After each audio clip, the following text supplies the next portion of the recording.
মাশাআল্লাহ। আসসালামু আলাইকুম, কেমন আছেন সবাই? আশা করি ভালো আছেন। ঈদের আগেই কিন্তু আপনারা অনেকে আমাদেরকে নক করতেছিলেন, ভাই আম কবে থেকে শুরু করবেন, রাজশাহীর আম কবে থেকে শুরু হচ্ছে।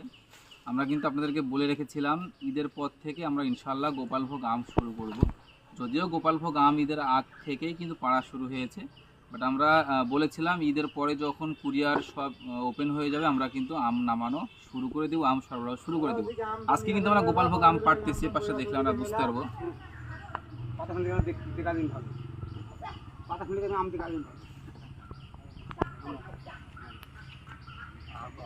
কিন্তু আগামী 2 তারিখ থেকে কিন্তু আমরা গোপালভোগ আম সরবরাহ শুরু করব। তো আজকে যে আমটা পাড়া হচ্ছে, আমটা আমি এখন খেয়ে দেখাবো যে আমের আসলে কি অবস্থা বা মিষ্টতা কেমন হয়েছে।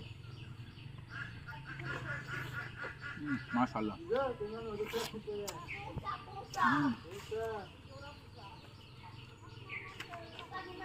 আমটা কিন্তু খাওয়ার পর আমি ধুয়ে নিয়েছি, আমি আরেকটা আমও কিন্তু ধুয়ে নিয়েছি। দেখেন ধোয়ার পর এই বোটা দিয়ে কিন্তু আঠা পড়তেছে।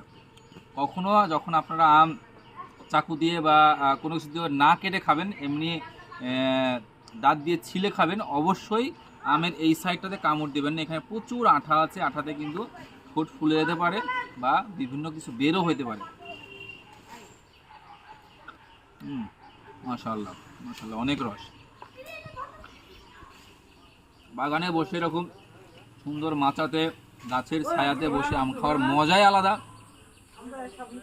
আপনারা অনেকে রাজশাহীতে আসতে চেয়েছেন, তারা বলেছেন আসবেন, তাদেরকে ওয়েলকাম। আপনারা আসেন, আমাদের বাগান ভিজিট করেন, গোপালভোগ আম খেয়ে যান। গোপালভোগের পরেই কিন্তু এক সপ্তাহ পরে হয়তো আমাদের হিমসাগর আমটা আমরা সরবরাহ শুরু করব।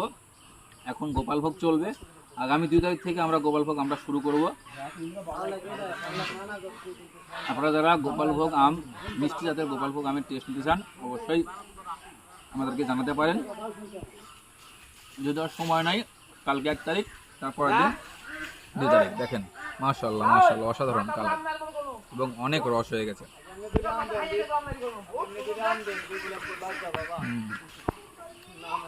মাশাআল্লাহ মাশাআল্লাহ।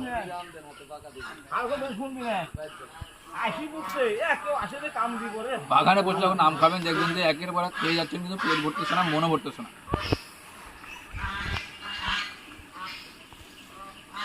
তো আজকের মতো এখানে শেষ করতেছি, ভালো থাকবেন সবাই, আসসালামু আলাইকুম।